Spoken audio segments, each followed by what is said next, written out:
Semangat pagi kawan, hari ini Senin 22 Januari tahun 2024. Aku ingin mengajakmu kawan untuk jangan mudah percaya hoax. Masalahnya, ada artificial intelligence atau AI yang semestinya dibuat memang untuk kemudahan dalam kehidupan kita, tapi kadang-kadang ada saja orang yang menciptakan sebuah kejahatan dengan memanfaatkan AI ini untuk menjebak diri kita atau ngakali diri kita agar kemudian kita berpotensi menjadi korban kejahatan ini. Inilah kawan. Yang melatar belakangi kenapa aku ingin cerita tentang ini adalah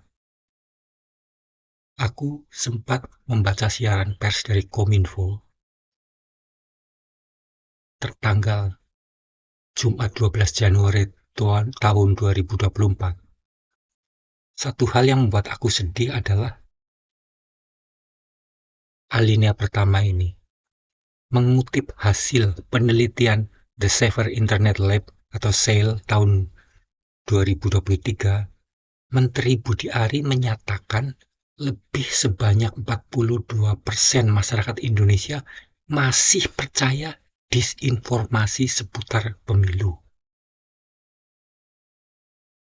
Beliau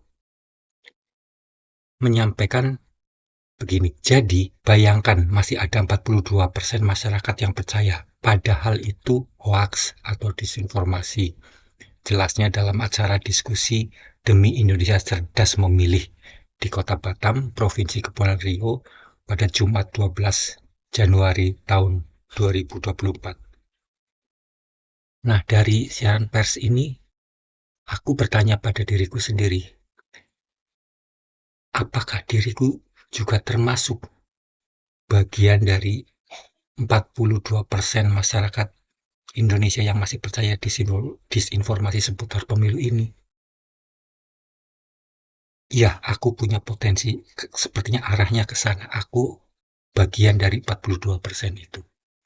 Makanya, kemudian aku coba menggali lebih dalam, apa sih itu hoax dan bagaimana prosesnya. Inilah kawan. Jadi, setelah aku menelusuri websitenya Kominfo, di sana itu ada berita-berita yang kemudian distempel hoax atau misinformasi atau disinformasi. Bagus juga ternyata ini memberikan penerangan yang lebih kepada diriku terutama. Nah, setelah aku baca-baca itu, akhirnya aku berkesimpulan jangan percaya hoax. Nah, bagiku hoax itu berarti seperti berita bohong lah seperti itu. Dan hoax itu bisa dibedakan antara misinformasi atau disinformasi. Kalau misinformasi, menurutku itu berita keliru. Karena kelirunya itu tidak disengaja. Dan niatnya itu baik. Berbeda dengan disinformasi. Aku artikan sebagai berita yang salah. Karena dibuat sengaja salah dan kemudian niatnya jahat atau ingin jahil. Kalau menurutku, berita keliru, contohnya ini misalnya gitu. Aku lagi di Ancol dan kemudian aku melihat sesuatu, misalnya ada gelombang tinggi, misalnya 2 meter. Aku ingin cerita ini, menginformasikan ini kepada kawanku. Kemudian aku membuat video tentang gelombang setinggi 2 meter itu pada saat di Ancol. Nah, setelah aku membuat video sekitar 1 menit, aku ingin kirimkan video itu kepada temanku. Tapi sebelum dikirim, aku kasih caption, tulisan di video itu, penjelasan lah. Misalnya captionnya bertuliskan seperti ini. Waspada, gelombang tinggi 2 meter di Ancol, hari Senin 22 Januari tahun 2024, jam 7 pagi, bisa menerjang pantai. Nah, terus aku kirim video dan captionnya itu ke kawanku. Tidak beberapa lama, kawanku bertanya, ini typo kali ya, nulis pantainya gitu. Gitu aku cek, ternyata tulisan kata pantai itu, huruf I-nya ternyata huruf T. Aku ketawa juga sih, jadi aku terus kemudian mohon maaf, salah ketik. Terus di bawahnya aku tulisan, maksudnya adalah pantai. Nah, sudah clear sama kawanku. Nah, kawanku ini iseng ingin ngirim informasi yang aku kirimkan itu. Dia tidak mengubah captionnya dan juga tidak memberikan keterangan apapun. Tetapi video itu juga ditambahkan untuk lucu-lucuan di belakang video yang aku kirim itu. Biasalah suka ada kan video yang ketawa itu, nungguin ya gitu. Ditambahin itu. Nah, itu dikirimkan ke kawan yang lainnya. Jadi, video yang aku kirimkan pada dasarnya adalah misinformasi karena aku membuat kekeliruan salah mengetik. Videonya benar, waktunya benar, tempatnya benar, tetapi ada salah ketik yang seharusnya pantai, tapi I-nya di apa salah ketik menjadi T. Nah, itu namanya berita keliru. Tetapi sama kawanku ini karena sudah tahu kesalahannya, tetapi tetap disengaja dikirimkan kepada kawan lainnya, ditambahin klip video di belakangnya dengan niat untuk iseng. Nah, inilah yang dinamakan disinformasi. Karena memang ya sudah tahu salah, beritanya dianggap tetap disalahkan dan ditambahin yang lainnya, dan mengirimkannya sudah tahu itu berita salah, disengaja dengan niat adalah iseng. Ini namanya disinformasi. Nah, kalau hoax yang lebih sadis lagi, tentu banyak orang juga yang menciptakan, karena memang bisa saja sesuatu yang keliru, bisa saja memang sesuatu yang dibuat salah. Yang bahaya adalah berita yang dibuat salah, yang disengaja dengan niat jahat, mungkin untuk menipu, atau mungkin karena membenci seseorang, atau karena masalah SARA, dan lain-lain. Jadi, jangan percaya hoax. Cek and recheck. Silakan bisa melihat di websitenya Kominfo, atau ternyata media-media mainstream juga punya berita yang untuk bisa cek and recheck atau cek fakta lah seperti itu. Barangkali berkenan mengecek kesan lebih mendalam agar kita terhindar dari masalah-masalah hoax.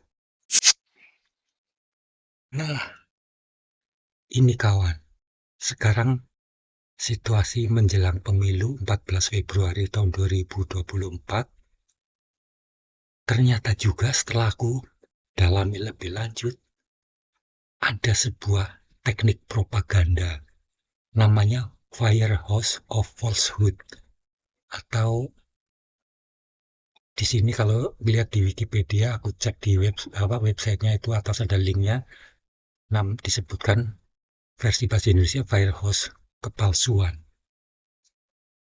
Penjelasannya dari Wikipedia ini aku bacakan ya. Firehouse of Falsehood adalah teknik propaganda di mana sejumlah besar pesan disiarkan dengan cepat, berulang-ulang, dan terus-menerus melalui berbagai saluran seperti berita dan media sosial tanpa memperhatikan kebenaran atau konsistensinya. Ini dia kawan yang disebut disinformasi kalau menciptakan teknik propaganda ini. Ibaratnya ini firehose ini kan istilahnya apa ya? Semburan pemadam kebakaran itu seperti itu. Yang kalau normal-normal, misal sebagai contoh ini apa? Ilustrasi. Seharusnya air pemadam kebakaran itu yang air bersih lah, masih bisa untuk mandi. Tetapi karena ini teknik propaganda, bisa jadi mungkin ilustrasinya ternyata air yang dipakai untuk memadamkan kebakaran itu adalah air comberan misalnya. Nah, itu kan tidak bagus gitu maksudnya. Nah, teknik ini karena disiarkan dengan cepat, berulang-ulang, dan terus-menerus, maka yang menerima berita-berita atau informasi ini kemudian lama-kelamaan menjadi seperti apa ya, mempercayai gitu loh. Ini yang berbahaya. Rasa itu menjadi sebuah kebenaran gitu. Padahal jelas-jelas itu diciptakan, di-create untuk dari sesuatu yang tidak benar. Dengan harapan kemudian diterima menjadi kebenaran. Contoh gampangnya mungkin ilustrasinya, kalau kita membeli minuman air tawar, kita biasa kan menyebut sebuah merek begitu kan. Pak, beli minuman ini gitu, merek A misalnya. Meskipun penjualnya ngasihnya merek B atau merek C, kita sepertinya nggak peduli gitu. Padahal kita bilangnya merek A gitu. Nah, ini sesuatu yang istilahnya apa ya? Sesuatu yang kita inginkan dikasih dengan yang lain menjadi sesuatu yang benar. Orang Jawa bilang apa sih? Salah kaprah, bener ora lumrah gitu. Kalau ora lumrah nggak pantas gitu menjadi salah kaprah. Istilahnya kalau kemudian kita minta kepada pedagang minuman itu, Pak, saya kan mintanya merek A, masa saya dikasih merek B atau merek C? Kan jadinya kayaknya nggak lumrah gitu.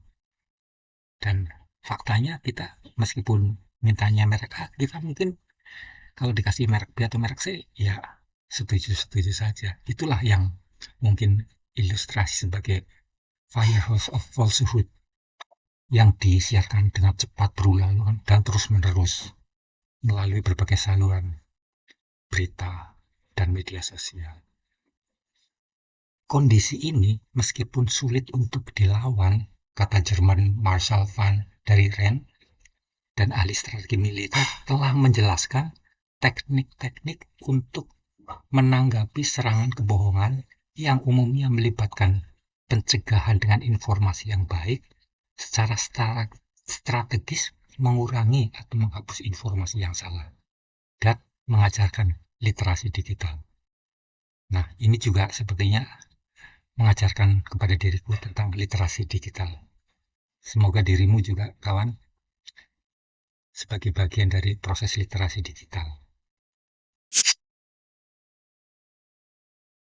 Terkait dengan pemilu tadi, atau pemanfaatan propaganda tadi, sebenarnya ternyata aku lihat-lihat lebih jauh, di sana ada namanya apa sih, artificial intelligence, yang tadi aku sebut AI, itu sebuah kecerdasan buatan itu. Selama ini ternyata AI itu sudah kita gunakan sehari-hari. Di perbankan misalnya, kalau kita menggunakan m-banking atau e-banking, itu bagian dari penggunaan artificial intelligence. Atau di ojol misalnya kita ingin mengetahui posisi abang ojolnya ternyata itu menggunakan teknologi artificial intelligence.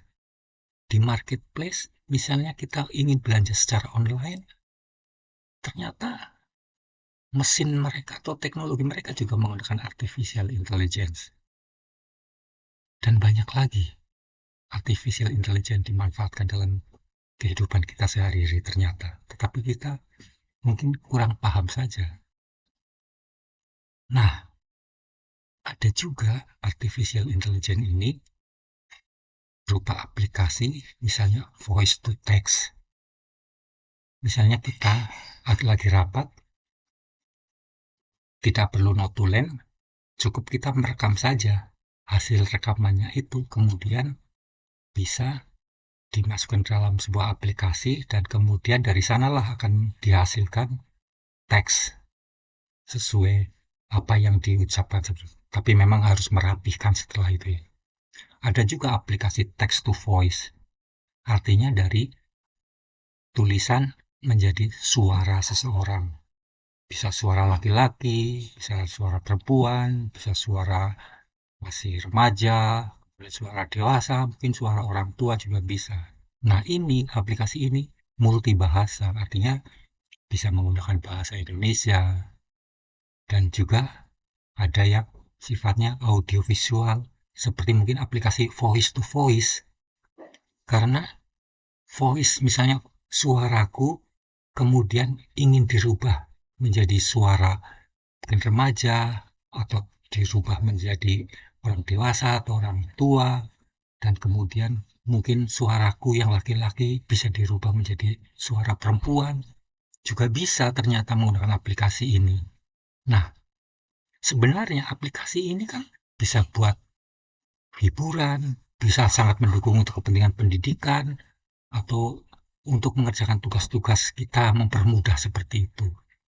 Faktanya, ternyata memang ada orang-orang tertentu yang ingin memanfaatkan berbagai aplikasi ini untuk kepentingan kejahatan, misalnya seperti tadi membuat hoax seperti itu.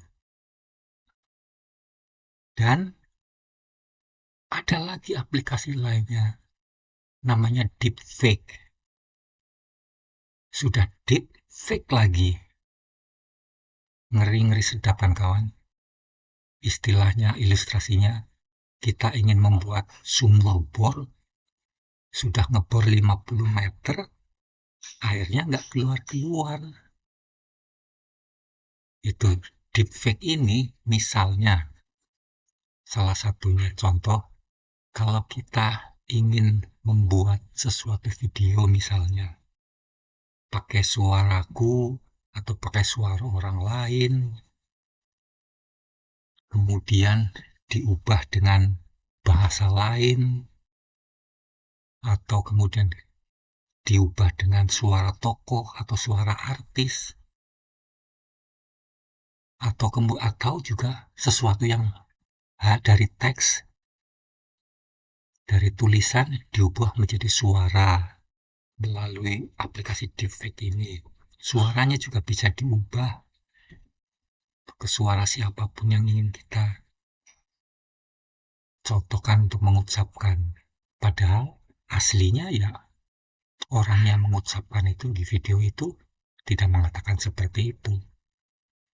Inilah salah satu deepfake yang terjadi saat ini. Termasuk orang yang barangkali sudah meninggal beberapa puluh tahun yang lalu, seolah-olah kondisi saat ini masih bisa berbicara di sebuah video seperti itu. Nah, ini kan kalau dimanfaatkan untuk kepentingan hoax atau dan lain-lain kejahatan, sangat mungkin. Apalagi seperti diriku yang menganggap diriku masih gaptek terhadap teknologi ini benar-benar aku berpotensi menjadi korban kejahatan. Maka aku coba ya dikit demi dikit mencoba untuk memahami perkembangan AI ini agar paling tidak bisa mengantisipasilah perkembangan kejahatan dan perkembangan IT ini.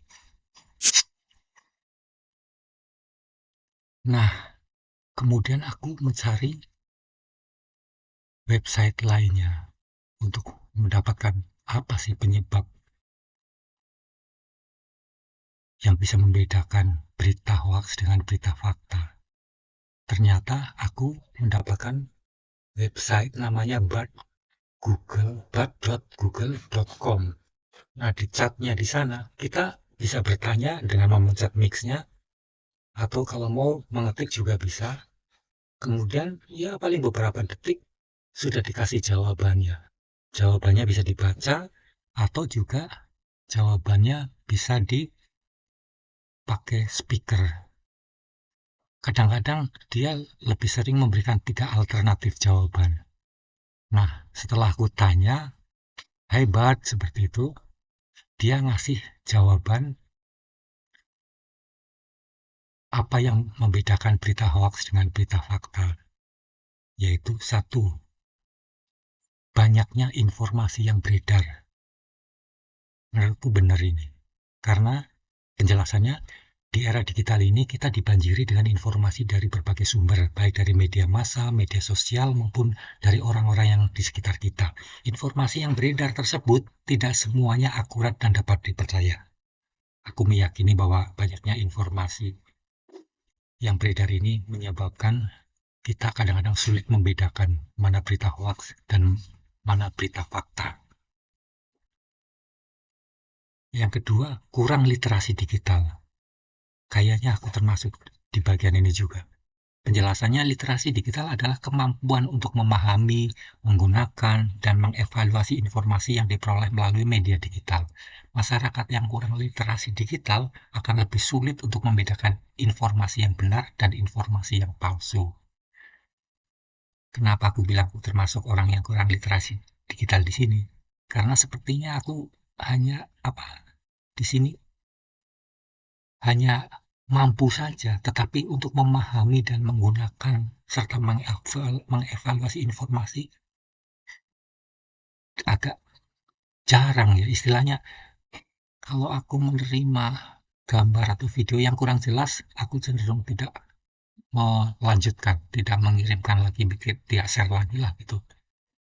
Karena kalau meragukan, kan harus dilakukan bagaimana kita menggunakannya dan kita mengevaluasi informasi itu untuk memastikan bahwa ini adalah informasi yang benar dan bukan informasi palsu itu.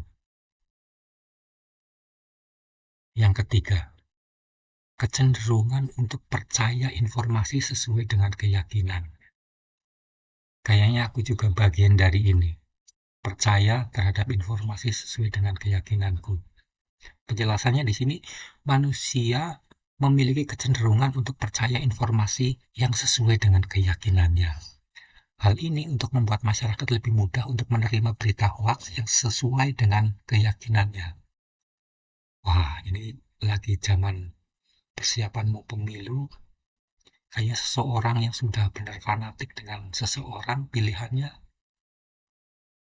kayaknya mau hoax mau bukan, kayaknya tetap. Padahal kita bagusnya mungkin harus rasional juga ya. Tapi aku termasuk yang di kelompok ini ternyata, kecenderungan untuk percaya informasi sesuai dengan keyakinannya. Harus dipikir ulang ini kayaknya. Kemudian keempat, tren mencari informasi yang sensasional.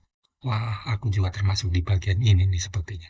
Penjelasannya, manusia memiliki cenderungan untuk mencari informasi yang sensasional dan menarik perhatian. Benar juga, kalau kita mencari berita biasanya yang judul-judulnya menarik-menarik dulu seperti ini ya. Hal yang membuat masyarakat lebih mudah untuk terjebak dengan berita hoax yang bersifat sensasional. Benar. Masalahnya kadang-kadang beritanya judulnya sensasional, isinya kadang-kadang ya nggak begitu-begitu amat seperti itu. Jadi inilah penyebab sulitnya membedakan berita hoax dan berita fakta. Karena faktor dari diri kita sendiri ternyata. seperti kurang literasi digital, cenderung untuk percaya informasi sesuai dengan keyakinan, dan tren mencari informasi yang sensasional. Kalau faktor dari luar adalah karena memang banyaknya informasi yang beredar itu. Jadi dengan permasalahan itu, solusinya juga aku dapatkan dari bard.google.com. Di sana dia ngasih beberapa tips untuk membedakan hoax dan fakta. Yang pertama, aku disuruh periksa sumber informasi. Penjelasannya, informasi yang berasal dari sumber terpercaya seperti media massa resmi, lembaga pemerintah, atau organisasi non-pemerintah biasanya lebih akurat daripada informasi yang berasal dari sumber yang tidak jelas atau tidak kredibel. Benar juga sih, misalnya kita mencari sumber yang terpercaya, katakanlah dari websitenya Kominfo tadi, atau dari media mainstream. Ada juga beberapa media mainstream yang menyediakan cek fakta lah seperti itu. Paling tidak dengan memeriksa sumber informasi, membandingkan lain gitu kan. Itu bisa lebih memastikan sebuah informasi itu jelas atau tidak gitu, palsu atau tidak. Cek tanggal publikasi. Nah, ini juga di sini penjelasannya, informasi yang baru diterbitkan biasanya lebih akurat daripada informasi yang sudah lama diterbitkan. Kurang paham aku. Tapi yang jelas cek tanggal publikasi itu penting menurutku. Karena yaitu kadang-kadang kan kita membuat foto atau video, kemudian main share, kemudian kita men-share itu hanya mengatakan kejadian tadi pagi di jalan ini, kayak gitu aja. Nah, begitu kawan kita yang terima itu nge-share-nya besok pagi, masih tulisannya kejadian tadi pagi. Padahal tadi pagi itu yang seharusnya kemarin, bukan misalnya yang besok. Apalagi kalau di-share minggu depan atau bulan depan atau tahun depan. Kalau hanya informasinya kejadian tadi pagi, kan udah nggak relevan sama sekali ya. Jadi, kalau mau share foto atau video, akan lebih bagus menurutku sih dikasih tanggal, waktu, dan tempatnya. Minim banget itulah, paling tidak. Nomor 3, bacalah berita secara keseluruhan.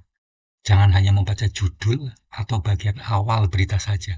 Bacalah berita secara keseluruhan untuk mendapatkan informasi yang lengkap. Setuju sih aku. Kadang-kadang kita memang cenderung hanya membaca judul saja atau bagian awalnya saja, tidak secara keseluruhan. Kalau media mainstream, aku kadang-kadang suka malas membaca mainstream karena apa sih? Banyak iklan yang muncul gitu loh. Jadi harus nungguin iklan dulu atau apa menghapus close kayak gitu. Sudah begitu beritanya itu nyambungnya bisa satu berita halaman 1, halaman 2, halaman 3, halaman 4. Nah, kalau ingin cepat biasanya aku baca udah langsung pencet angka 3 kayak gitu misalnya. Itu biasanya udah intinya ada di situ itu. Judul dan isi beritanya sebenarnya ada di belakang itu. Nomor 4 solusinya, periksa apakah ada unsur sensasionalisme. Nah, sekarang musim memang ya sensasionalisme ini. Informasi yang bersifat sensasional biasanya tidak akurat. Yaitu judul sama isi cenderung tidak sesuai kadang-kadang. Makanya kita harus memastikan sesuai apa enggak. Kemudian cek kebenaran informasi dengan sumber lain. Jika Anda menemukan informasi yang mencurigakan, cobalah untuk mencari informasi yang sama dari sumber lain. Cek kebenaran informasi dengan sumber lain, artinya, wah ini yang kadang-kadang ada orang kan bilangnya, ini A1 nih. A1 itu apa ya? Kayaknya pastilah kayak gitu ya. Ternyata ya belum tentu, karena kalau A1 berarti harus sumbernya jelas, kredibel, dan kemudian dikonfirmasi dengan sumber lain, dikuatkan dengan sumber lain. Kalau sudah seperti itu, baru itu namanya A1 sepertinya. Kalau masih belum jelas, ya nggak bisa gitu. Aku setuju dengan solusi ini. Kemudian solusi yang terakhir, gunakan akal sehat. Jika informasi yang Anda baca terdengar terlalu bagus untuk menjadi kenyataan, kemungkinan besar itu adalah hoax. Nah, ini biasanya kita sering ini nih kalau ada apa sih dikirim WA mendapat hadiah gitu atau menjual barang sesuatu harganya sangat miring. Kalau sudah seperti itu sesuatu yang nonsen. Itu aku nggak pernah gubris sama sekali. Diskon 50%.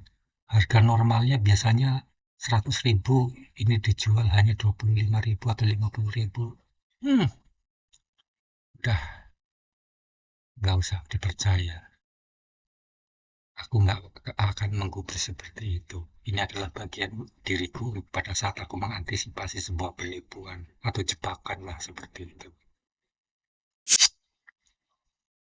Jadi kesimpulannya, kalau aku boleh membuat kesimpulan, diriku ternyata masih berpotensi menjadi korban hoaks dan terjebak teknologi karena diriku masih lebih berperasaan benar sendiri. Kadang-kadang memang mengikuti perasaan aja ya. Kita udah tahu penipuan APK itu beritanya udah kemana-mana. Kita sudah sering mendengar. Tetapi pada saat kita menerima itu sendiri, kayaknya kepengen sekali mengklik gitu. Bener nggak sih, kayak apa sih? Itu mengikuti perasaan, kayaknya benar sendiri. Dan akhirnya ya kejebak seperti itu.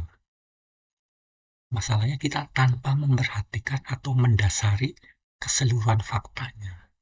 Itu yang terjadi. Padahal kalau kita sadar dengan keseluruhan fakta-fakta, kemungkinan ya kita tidak akan menjadi korban. Nomor dua, ini persoalan diriku juga. Aku ternyata gaptek. Istilahnya, aku punya handphone banyak fitur, tetapi minim fungsi. Karena handphone hanya digunakan untuk WA, untuk telepon, itu hanya buka-buka Google sedikit. Seperti itu. Jadi gaptekku semakin bertambah dibandingkan dengan kemajuan IT yang ada.